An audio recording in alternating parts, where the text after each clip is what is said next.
Bien-aimés frères et sœurs,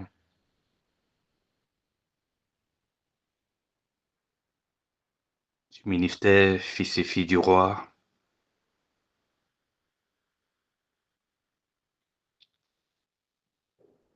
que la grâce et la paix de notre Seigneur et Sauveur Jésus-Christ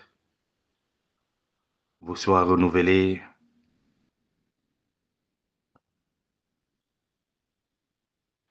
en cette journée du 20 mai, l'an 2025.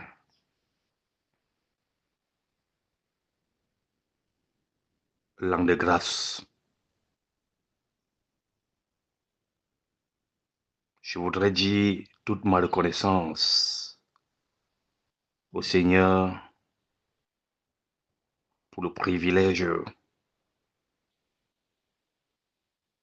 qu'il m'accorde d'intervenir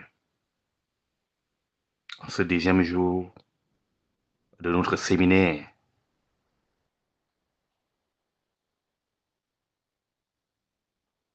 Portant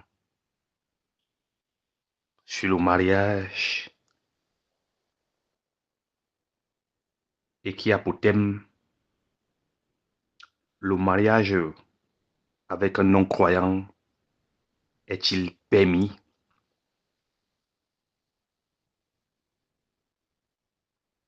Avant toute chose, je voudrais rendre hommage à l'homme de Dieu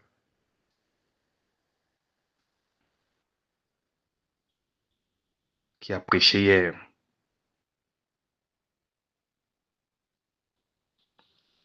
L'homme de Dieu qui nous a enseigné hier.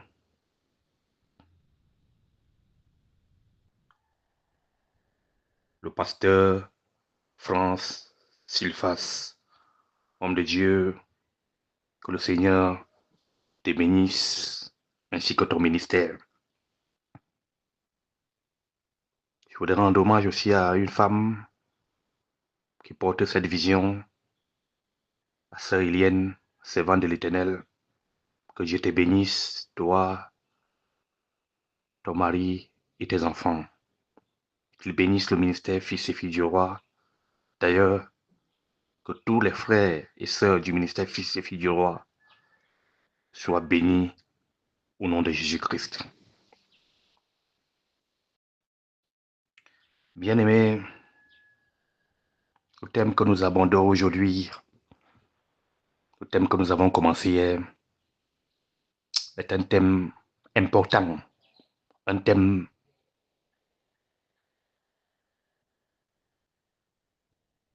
qui nécessite une étude ou un enseignement profond. Souvent, nous les serviteurs de Dieu, nous sommes bombardés par des multiples questions sur le choix de conjoint. Il m'arrive souvent de rencontrer des jeunes ou bien des chrétiens qui me posent des questions de savoir est-ce qu'ils peuvent sortir avec quelqu'un qui ne partage pas leur foi ou bien est-ce qu'ils peuvent épouser quelqu'un qui n'est pas croyant, quelqu'un qui est musulman, quelqu'un qui est catholique, etc., etc.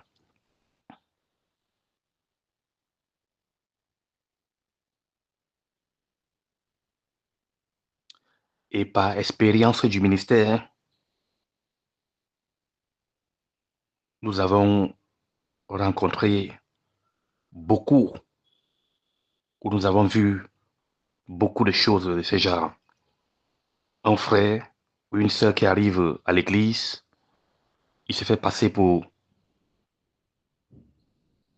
un chrétien. Un mois après, il épouse une sœur. Et après, il y a des problèmes dans le mariage. Le chrétien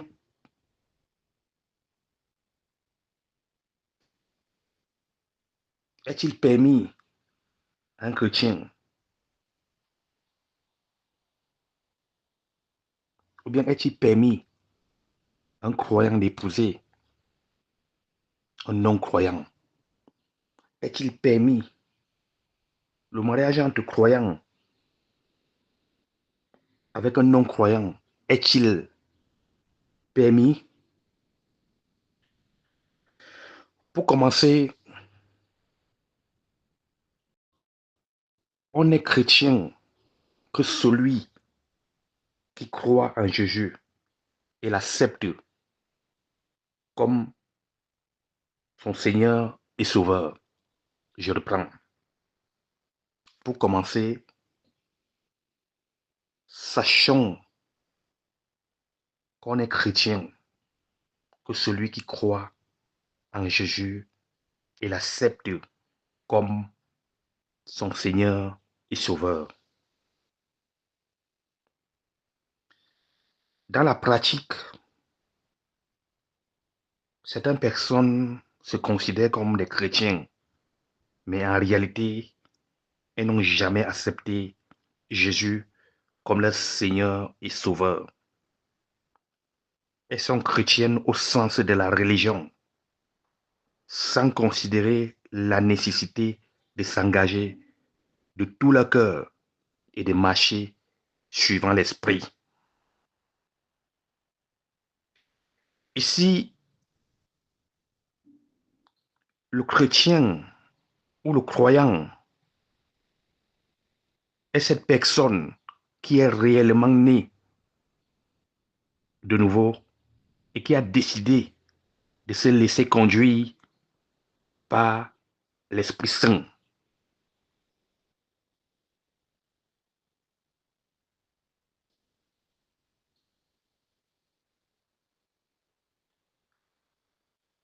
Ce que la Bible dit sur le mariage d'un chrétien, le mariage est une institution divine et le Seigneur l'a conçu avec des règles spécifiques. Dans la Genèse, il représente l'union d'un homme et d'une femme qui finiront par ne faire qu'une seule chair aux yeux de Dieu. La Bible dit dans Genèse chapitre 2, verset 24, c'est pourquoi l'homme laissera son père et sa mère et s'attachera à sa femme, et les deux ne feront qu'un. Il est donc important de comprendre que quelle que soit notre obédience aux religions, notre état spirituel, lorsqu'un homme et une femme s'unissent aux yeux de Dieu, ils ne forment qu'un seul être. Je précise que le sujet dont il est question aujourd'hui concerne les personnes authentiquement nées de nouveau et s'adresse spécifiquement aux célibataires, ceux-là qui ne sont pas encore mariés. On ne parle pas ici des couples mariés parce que la Bible dit que la foi d'un croyant sanctifie son conjoint, car le mari non croyant est sanctifié par la femme et la femme non croyante est sanctifiée par le frère. Autrement, vos enfants seraient impurs. Tandis que maintenant, ils sont saints. Si le non-croyant se sépare, qu'il se sépare, le frère ou la sœur ne sont pas liés dans ces cas-là. Dieu nous a appelés à vivre en paix. Car, que sais-tu, femme, si tu sauveras ton mari? Ou que sais-tu, mari, si tu sauveras ta femme? 1 Corinthiens chapitre 7, verset 14.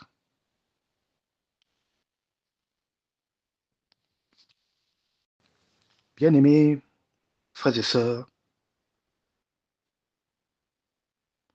le mariage, bien que fondé sur le libre arbitre, c'est-à-dire que nous sommes libres de choisir avec qui nous voulons faire notre vie,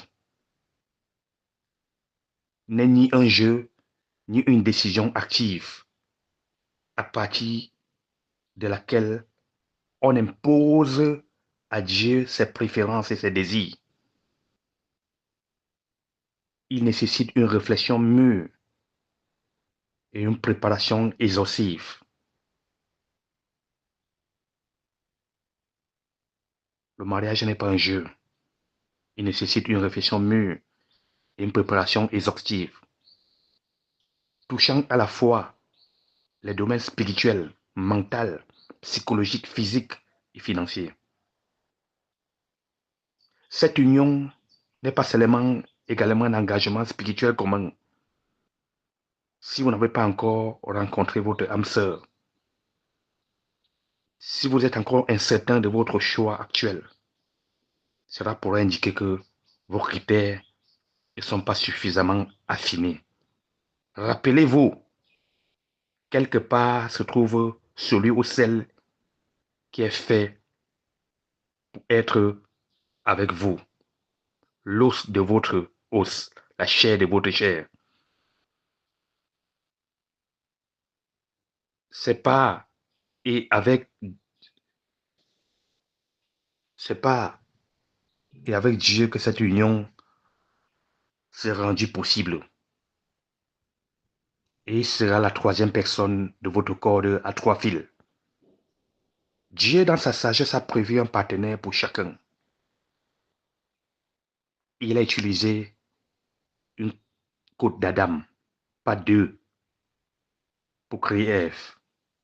Cette côte proche du cœur symbolise l'amour, la protection, l'égalité dans le mariage.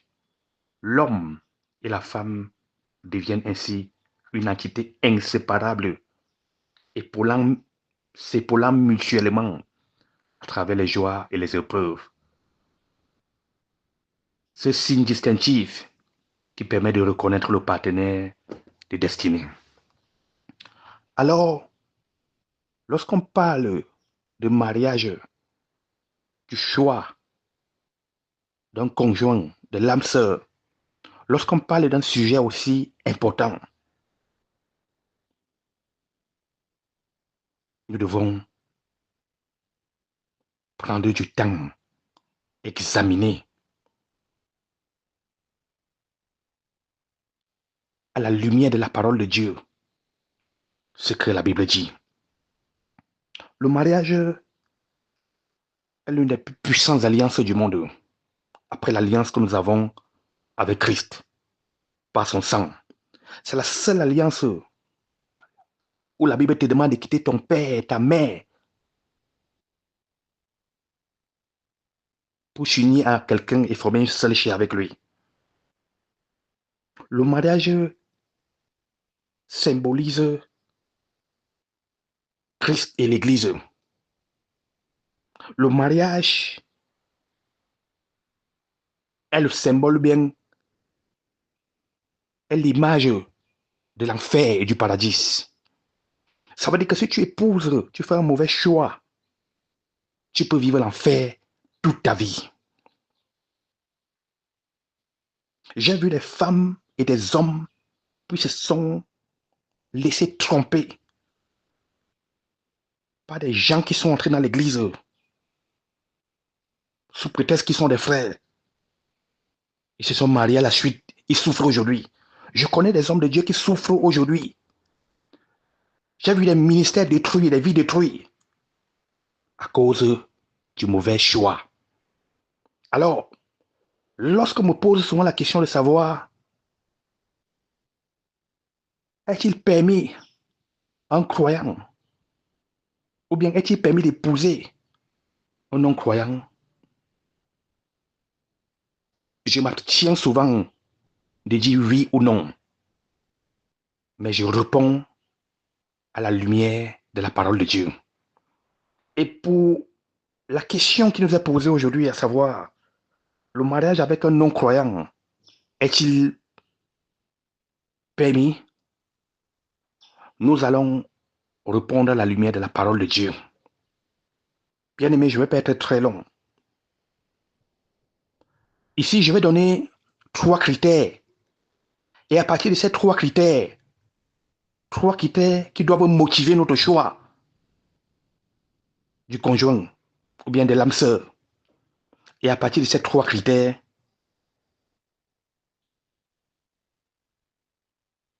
nous allons répondre à la question de savoir si le mariage avec un non-croyant est permis ou pas.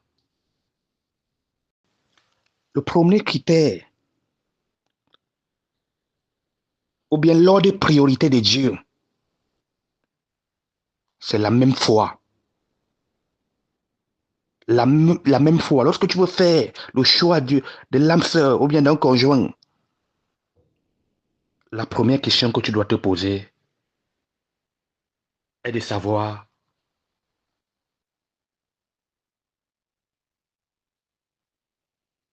si vous avez la même foi. À l'origine, le mariage est une alliance instituée par Dieu lui-même. Ainsi, pour que le mariage fonctionne bien, il faut suivre les règles divines. Si la personne que tu veux épouser n'est pas convertie, comment allez-vous pouvoir marcher sur les mêmes principes? Par exemple, la femme que tu veux épouser estime que la soumission n'est plus de notre époque. L'homme que tu veux épouser estime que la fidélité est impossible sur le long terme. Bien-aimés frères et sœurs, épouser une femme qui ne partage pas ta foi t'expose à des frictions quotidiennes par rapport à certains choix de vie. Et la parole de Dieu le déconseille fortement. La Bible dit, n'allez pas vous placer sur le même joug avec les incroyants d'une manière absurde. Comment en effet ce qui est juste pourrait-il s'associer à ce qui est mauvais?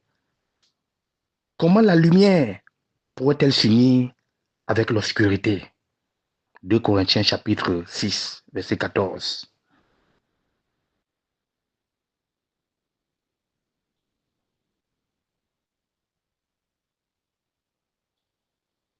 Voilà le premier principe.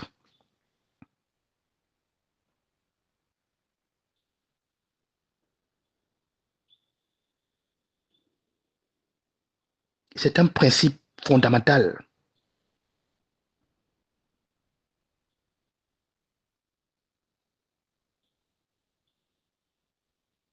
La Bible,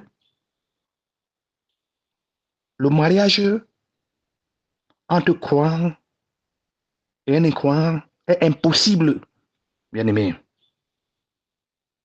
Un mariage ne peut fonctionner que quand les deux tirent dans la même direction. Deux hommes peuvent-ils marcher ensemble s'ils ne sont pas d'accord? Amos chapitre 3, verset 3. Le croyant est un enfant de Dieu et l'incroyant l'ennemi de Dieu. Colossiens chapitre 1, verset 21. Vos adjectifs sont opposés. Impossible d'échanger sur des sujets spirituels, car elle ou il ne comprendra rien. Ce qui est important pour toi est de la folie pour lui. Comment allez-vous élever les enfants? L'un veut les élever pour le ciel et l'autre pour la terre. Quelqu'un avait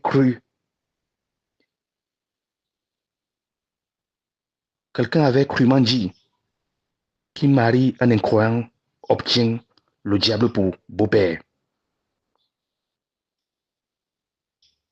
Bien-aimé, la Bible refuse, ou bien Dieu nous demande de ne pas s'engager dans de telles unions. Tu ne contracteras pas de mariage avec ces peuples. Tu ne donneras pas ta fille à leur fils. Tu ne prendras pas leur fille pour ton fils. car ils détourneront de moi tes fils, qui serviraient les autres, et la colère de l'Éternel s'embrasa contre vous et te détruirait. Deutéronome chapitre 7, verset 3 à 4. Le conjoint incroyant tire le croyant loin du Seigneur.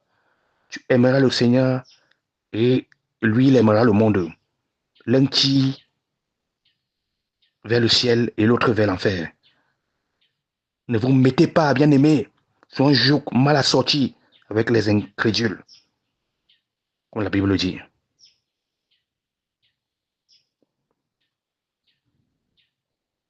Le mariage est une image merveilleuse de la vérité de Christ et de son assemblée. Le lien terrestre du mariage est une représentation du lien céleste de Christ et de son assemblée. Alors, j'aimerais te poser une question, toi qui m'écoutes ce soir, toi qui m'écoutes à cette heure. Un mari incrédule peut représenter Christ, une femme incroyante peut se soumettre comme l'assemblée à Christ.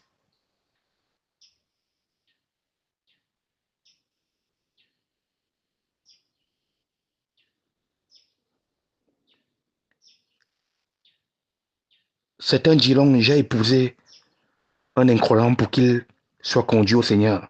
Ok, si tu l'épouses et elle ne croit pas, vous vivrez comment?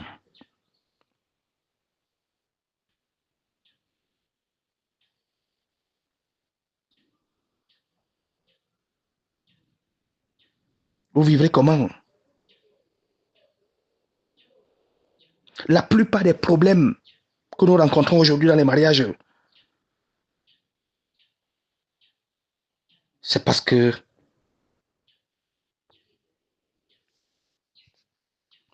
il y a quelqu'un, bien l'un qui n'est pas converti réellement.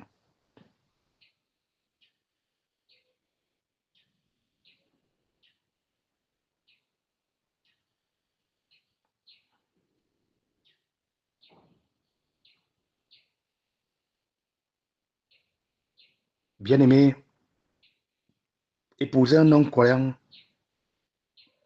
peut poser un problème. La première réponse nous est donnée par la Bible. L'apôtre Paul s'adresse aux chrétiens, comme je l'ai dit.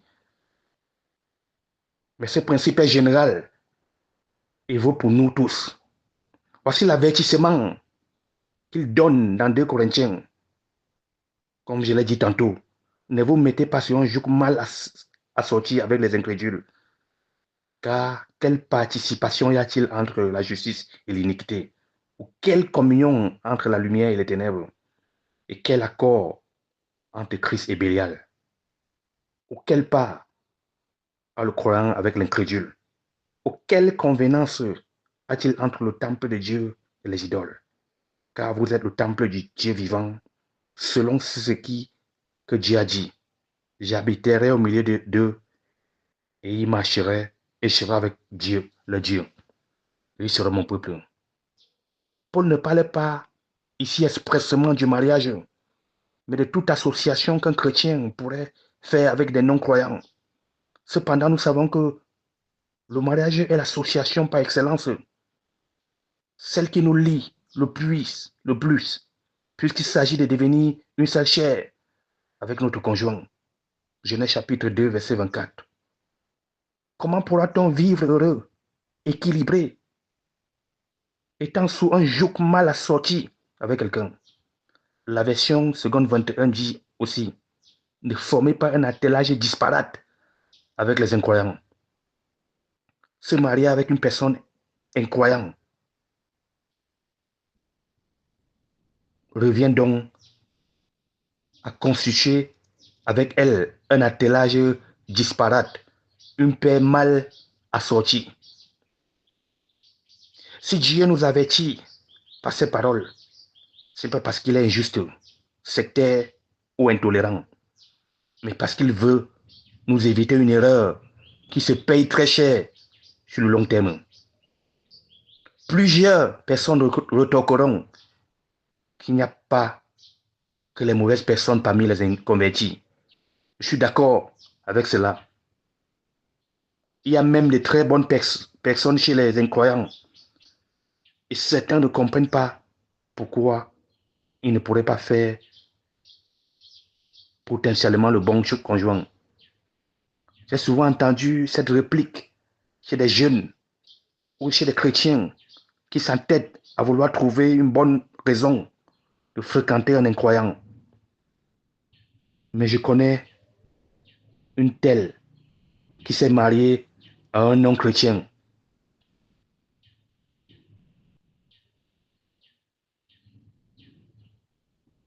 Et ça ne se passe pas bien. Au contraire, telle ou telle personne s'est mariée avec un chrétien et ça finit par, avec un non-croyant, ça finit par le divorce. Se marier avec un chrétien n'est évidemment pas la garantie d'une vie facile et sans défi. Mais se marier avec un incroyant, c'est aller à coup sûr vers des dilemmes, des déchirements, des compromis et des difficultés inutiles. Aimer Dieu, ce n'est pas une simple confession de foi. C'est une façon de prendre ses décisions, une attitude de cœur dans des épreuves, des valeurs qu'on va inculquer à nos futurs enfants, des choix financiers qu'on va vouloir soutenir l'œuvre de Dieu. Tout un tas de petites décisions du quotidien et de grandes décisions de vie qui seront quasiment impossibles à prendre sur des bases saines, spirituelles et conformes à la volonté de Dieu si on est attelé ou sous un joug mal asservi avec un conjoint ou une conjointe qui ne partage pas notre foi. Je connais personnellement plusieurs couples dont l'un des deux est chrétien et l'autre pas. Si on s'en tient aux apparences, tout semble bien aller. Mais je peux vous assurer que cela s'accompagne d'une grande solitude, d'un malaise qui est difficile à gérer si personne ne veut faire de compromis.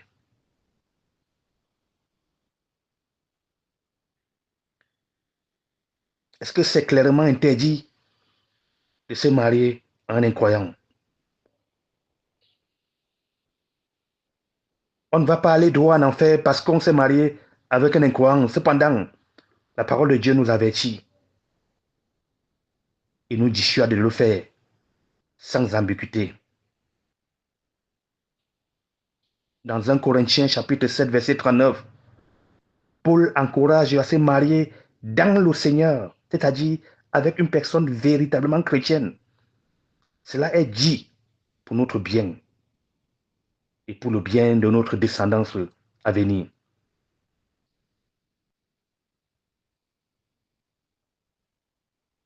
Est-ce que les conjoints inconvertis sont les personnes, sont de moins bonnes personnes? Non. Il n'y a même pas des gens très bien parmi les incroyants. Mais il y a des gens très bien parmi les incroyants. Mais ils ne pourront jamais comprendre ni notre foi, ni nos choix, ni nos combats, ni notre espérance. D'ailleurs, avec eux, d'ailleurs, eux non plus ne seront pas heureux à long terme dans une relation de couple déséquilibrée. Tout le monde est hyper dans l'affaire. Alors, une autre question. Est-ce que je désobéis à Dieu si je décide de me marier quand même avec un incroyant? Oui, parce que j'ai été averti. Et malgré cela, je me suis entêté à le faire. Est-ce que Dieu va me punir? Non. Dieu ne punit pas. Mais en revanche, je vais malheureusement payer les conséquences de mon entêtement. Est-ce que Dieu ne va plus m'aimer après cela? Non. Dieu est miséricorde, il fait grâce. Et même si on fait l'erreur de se marier avec un incroyant, il nous aimera quand même et nous secourra dans nos besoins. Mais si je le fais quand même je passerai à côté de beaucoup de bénédictions, beaucoup de victoires, beaucoup de richesses spirituelles et familiales. Et ce sera tellement dommage. Bien-aimés frères et sœurs, nous avons un héritage, une destinée que Dieu a préparée pour nous. Et la première clé pour y rentrer, c'est l'obéissance.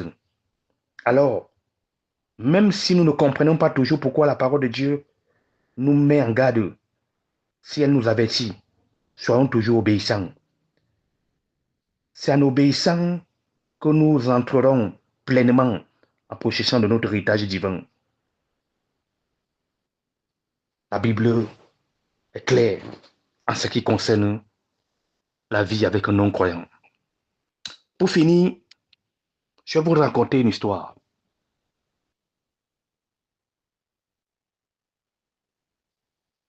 Je suis en train de suivre un couple où la femme est chrétienne. Et à un certain moment, elle a rétrogradé, c'est-à-dire qu'elle n'allait plus à l'église. Et pendant qu'elle a rétrogradé, elle a rencontré un homme. Ils se sont mariés. Et la sœur souffre énormément aujourd'hui. Je vais vous raconter encore une autre histoire. C'est l'histoire d'une fille. C'est une sœur, elle vit au Congo. Et la sœur et moi, on s'était rencontrés. On avait pris un engagement verbal. Comme moi j'étais au Cameroun, elle était au Congo. La sœur n'a pas été patiente. Un jour, pendant que je lui ai envoyé, je lui ai fait un mandat de 100 dollars. Elle allait récupérer dans une agence. Elle a rencontré un monsieur là-bas, soi-disant chrétien. Le monsieur lui a dit qu'il était chrétien et qu'il voulait son numéro. Voilà comment elle a pris le contact du monsieur. Et à la suite, le monsieur lui a fait la proposition de l'épouser. Elle a accepté. Elle a épousé le monsieur. Et elle m'a bloqué. Parce que le seul moyen de communiquer avec elle, c'était les réseaux sociaux. Ils ont fait un enfant, deux enfants. Et après, elle a découvert la vraie nature de son mari. Ce monsieur qui était un faux frère, qui donnait l'apparence d'être un chrétien. Il venait avec des femmes à la maison. Il couchait même avec une et deux femmes. Il ne dormait plus à la maison. Il buvait de l'alcool. Il faisait tout genre de pratiques abominables. Or, quand elle a rencontré le monsieur, elle allait voir son pasteur. Elle a présenté le monsieur à l'église. Le monsieur a commencé à aller à l'église. 2 mois, 3 mois, 4 mois, 5 mois, un an. Et après, il est rentré dans le monde. Aujourd'hui, à l'heure où je suis en train de vous parler, le monsieur qui est dans les loges, qui a donné l'apparence d'être un vrai frère, d'être un chrétien, il vient de perdre leur bébé. La sœur m'a écrit pour me demander des excuses et pour me dire de prier pour elle. Elle est coincée, elle ne peut plus divorcer. Elle vit chez ses parents présentement, elle vient de perdre son enfant, le dernier enfant qu'ils ont eu. Et le monsieur, lui, continue sa vie. La maison et le lit conjugal est devenu le lit de plusieurs femmes. Alors, qu'est-ce que je voudrais dire à tous les célibataires qui m'écoutent en ce moment? Ne vous engagez pas dans les relations avec les non-croyants. Il n'y a pas de rapport entre la lumière et les ténèbres. Si tu t'engages dans une relation avec un non-croyant, tu vas vivre l'enfer sur terre. La Bible nous demande de nous marier dans le Seigneur.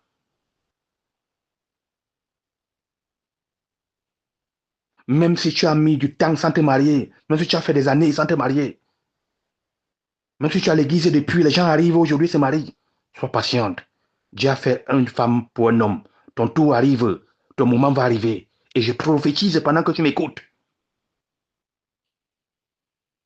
Pendant qu'on aborde ce thème cette année, Dieu va te donner un homme pour toi. Il va te donner l'homme de ta vie. Je localise l'homme de ta vie, la femme de ta vie. Et je te connecte à lui au nom de Jésus.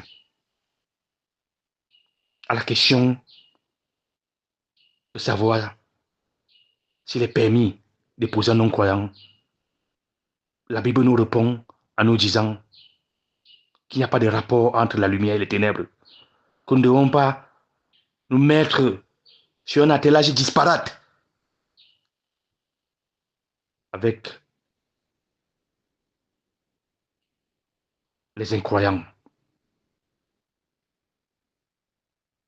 Toi qui es à la recherche d'un homme ou d'une femme pour te marier, toi qui aspires à te marier, continue de prier le Seigneur. Demande au Seigneur de te donner un homme qui l'aime, un homme qui aime Dieu, une femme qui aime Dieu. C'est ce que moi j'ai demandé souvent au Seigneur. Seigneur, donne-moi une femme qui t'aime, donne-moi un homme qui t'aime. Parce que s'il t'aime, s'il est né de nouveau, il t'aime, il va m'aimer. Que le Seigneur vous bénisse et qu'il vous comble. Au nom de Jésus-Christ. Je n'ai pas été très long parce que j'avais trop de choses à dire. Et pour ceux qui suivent mes enseignements, j'ai déjà dit beaucoup de choses sur le mariage. Je suis en train d'écrire un livre sur le mariage. Je suis en train d'écrire un livre sur le mariage. Les 15 critères pour trouver l'âme sœur ou bien le conjoint. Quand le livre va sortir, je vais partager avec vous. Que le Seigneur vous bénisse et que sa grâce soit sur vous. Je prie que ce séminaire nous soit édifiant